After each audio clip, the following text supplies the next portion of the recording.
Olá pessoal, dando sequência ao nosso estudo da capacitância, hoje nós vamos entender o que acontece com o capacitor quando nós introduzimos entre as placas de um capacitor um material dielétrico.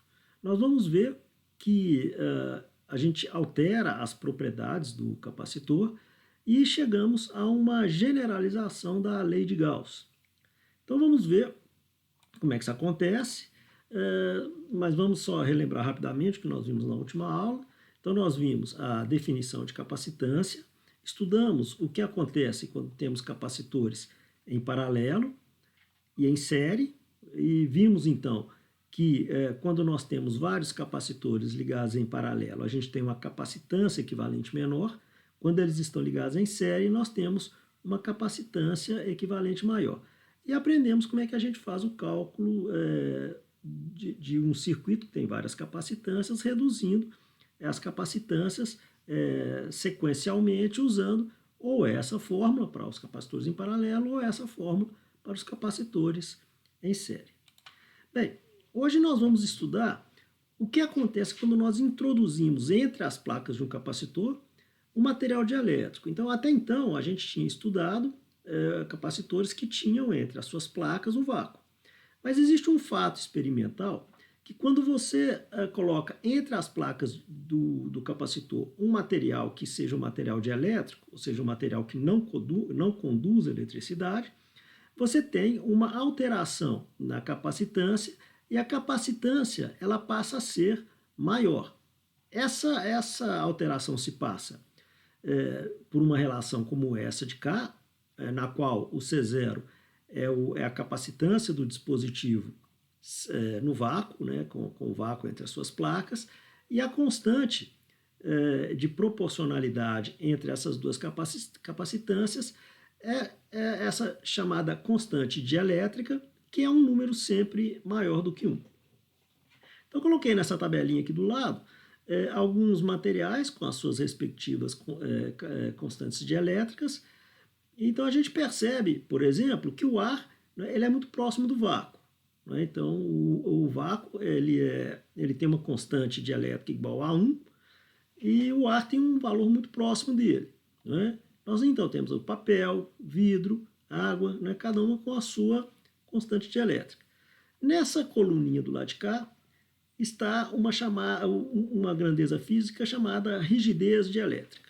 Bem, o material, de um modo geral, o material dielétrico, quando ele é submetido a uma diferença de potencial, ele tem um limite no qual ele ainda se mantém com essa característica dielétrica. Então, no caso do ar, por exemplo, quando nós temos 3 vezes 10 a 6 voltmetro, nós estamos próximos de quebrar o caráter dielétrico do ar. Isso acontece muito quando a gente observa, por exemplo, os relâmpagos. O que é basicamente um sistema como esse aqui? A gente está vivendo dentro de um grande capacitor, no qual a gente tem lá nas nuvens uma placa carregada, normalmente ela é carregada negativamente, e o solo a gente tem uma outra placa desse imenso capacitor. E entre essas duas placas nós temos um material dielétrico que é o ar. Mas quando acontece, por alguma razão, que a diferença de potencial entre essas duas placas, digamos assim, passe a ser maior do que 3 vezes 10 a 6 voltmetro, nós então quebramos o caráter dielétrico do ar e aí há uma descarga elétrica que passa pelo material que antes era dielétrico e passa a ser um material condutor. Ok? Então, esse é um fenômeno de quebra da rigidez dielétrica de um meio. Um outro também muito interessante acontece quando nós temos, por exemplo, um vulcão lançando algum material no ar e aí alterando as suas propriedades dielétricas, e aí acontecem descargas elétricas nesse meio que antes era dielétrico. Ok? Bem, agora, o que acontece do ponto de vista microscópico num dielétrico? Um dielétrico ele é um material, né, que é eletricamente neutro, não tem cargas a princípio, E quando você não tem um campo elétrico aplicado a esse material, você não tem nenhum tipo de redistribuição de cargas, ainda que uma redistribuição pequena. Quando você aplica um certo campo elétrico nesse material dielétrico, você promove, em alguns tipos de materiais, que são aqueles chamados apolares, você promove uma separação de cargas nos átomos ou nas moléculas que compõem esse dielétrico. Bom, pelo fato dele ser um material dielétrico, obviamente a gente não vai ter o transporte de cargas que aconteceria se ele fosse um condutor. Bom, o fato da gente ter nesse material uma separação de cargas vai fazer com que surja lá dentro um campo elétrico, que está representado por esse vetor aqui, que ele é contrário à aplicação do campo elétrico original, que é esse zero aqui. Então, a soma vetorial desses campos mostra que a gente tem, pelo fato de ter ali dentro do capacitor um material dielétrico, a gente vai ter uma redução no campo elétrico dentro do material, ok? Esse campo elétrico, essa redução do campo elétrico, é possível calcular usando a lei de Gauss. Então, nós já fizemos esse cálculo para um capacitor. Né?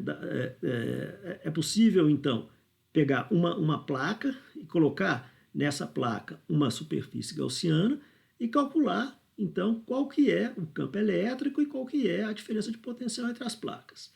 Quando a gente coloca dentro desse capacitor um material dielétrico, a gente vai perceber que a superfície gaussiana que nós temos aqui, ela vai englobar as cargas que estão no condutor ou na placa do capacitor e algumas cargas que são induzidas na superfície do material dielétrico.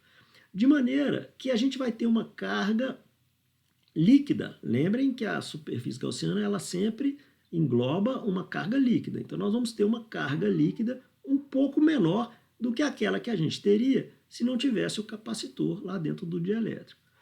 Então, calculando essa expressão, ela é muito simples, porque o campo ele é constante a princípio, num capacitor de placas paralelas ideal, nós chegamos então nessa relação onde a gente observa a diferença entre as cargas do capacitor e as cargas induzidas no material dielétrico.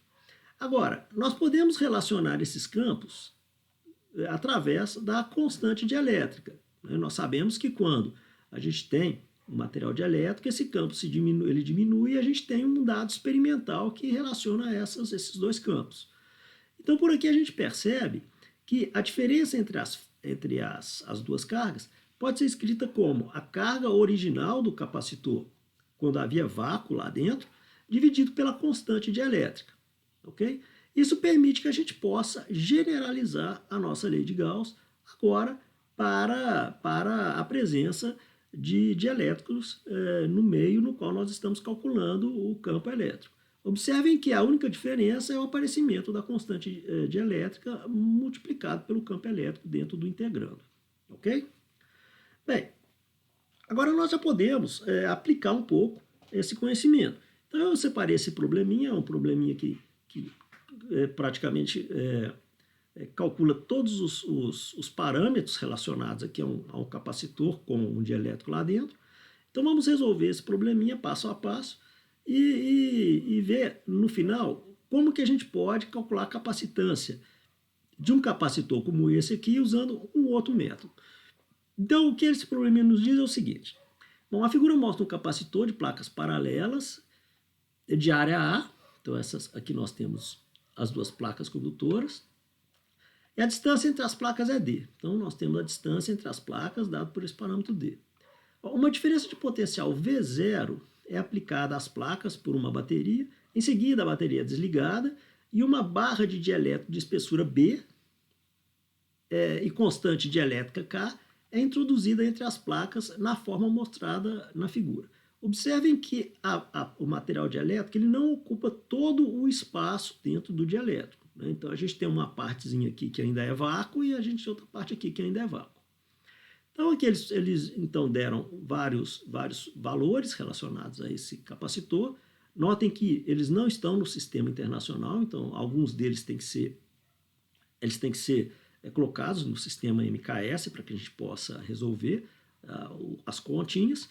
E ele pede, então, aqui seis itens para a gente calcular. Primeiro, ele pede qual é a capacitância, né, original do dielétrico, ou seja, com vácuo aqui dentro, o valor da carga entre as placas. Ele pergunta qual é o campo elétrico no vácuo, ou seja, sem o dielétrico. Qual é o campo elétrico dentro do dielétrico? Ele pergunta qual é a diferença de potencial depois que a gente introduz o dielétrico. E ele pergunta qual é a capacitância desse objeto depois que a gente introduz o dielétrico. Então vamos resolvendo passo a passo. Bem, primeiro o item A e o item B, o cálculo é bastante simples, né? Porque nós já resolvemos o cálculos de capacitância de um capacitor de placas paralelas com um vácuo lá dentro. Então é somente uma aplicação da fórmula. Nós temos essa fórmula, nós derivamos ela numa aula passada, então é só justamente jogar os valores e obtivemos então a capacitância desse capacitor sem o dielétrico. Na parte B, é só aplicar a definição de capacitância que nós podemos calcular a carga que está no dielétrico, né, nas placas do dielétrico. Observem que essa carga que está nas placas é diferente da carga que é induzida na superfície do dielétrico, mas elas estão relacionadas a partir da constante dielétrica. Ok? Bem, na letra C, ele pergunta qual é o campo no espaço entre as placas do capacitor e o dielétrico, ou seja, qual que é o campo no vácuo.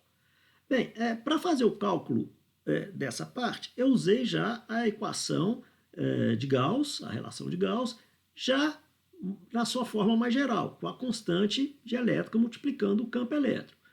Então, nós usando essa relação, né, nós sabemos que o campo elétrico ele é colinear ao dA.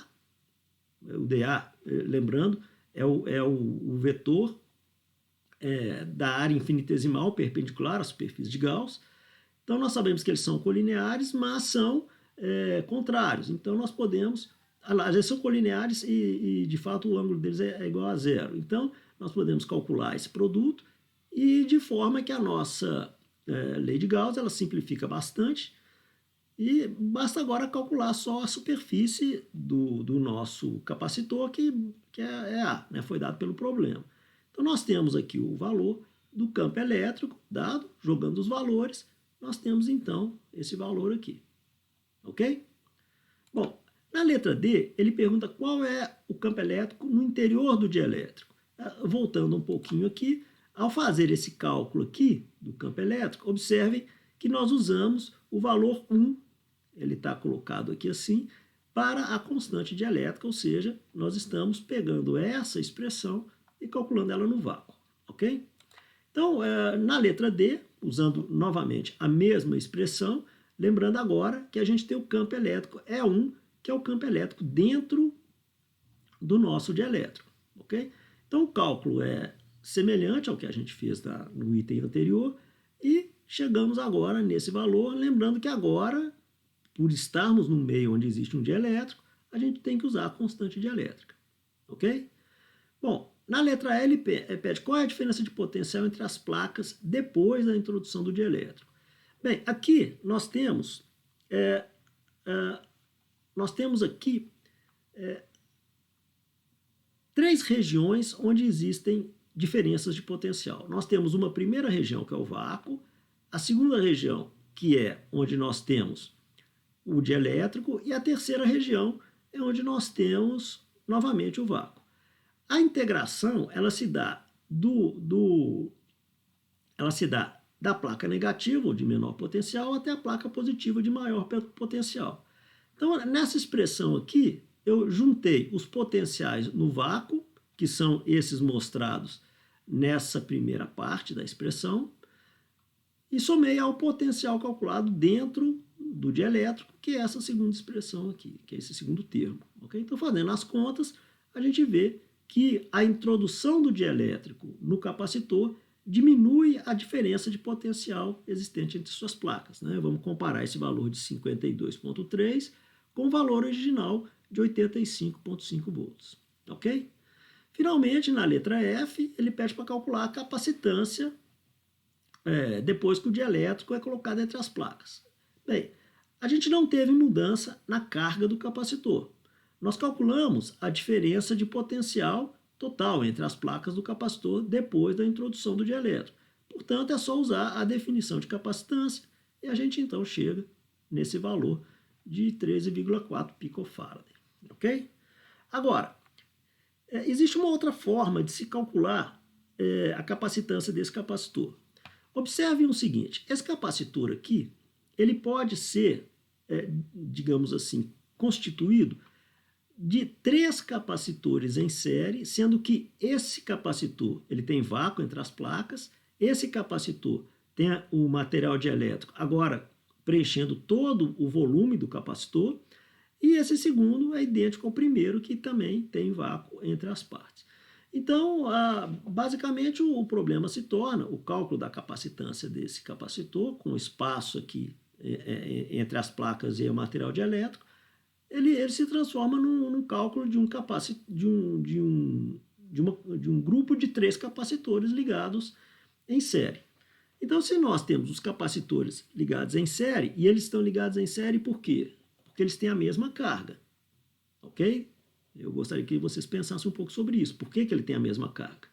Então, nós temos que, como eles estão em série, nós temos então essa expressão para capacitores em série, e jogando os valores, a partir então desses espaçamentos que existem entre as placas, nós temos o C0, que é o capacitor, são 2 capacitores com vácuo, né, entre eles, e o C1, que é o capacitor que tem o material dielétrico. Então, fazendo essa soma aqui, nós temos que a capacitância total é dada por essa expressão, jogando os valores, né, nós vamos obter o valor que obtivemos no cálculo anterior, ok? Então, pessoal, eu gostaria que vocês pensassem por que nesse caso aqui nós podemos dizer que esses capacitores estão ligados em série, ok? Por que eles têm a mesma carga, ok? Bom, pessoal, acho que por hoje está legal. Né? Com isso a gente encerra os pontos principais sobre capacitância, e aí na próxima aula a gente já entra em corrente e resistência, ok? Então até mais.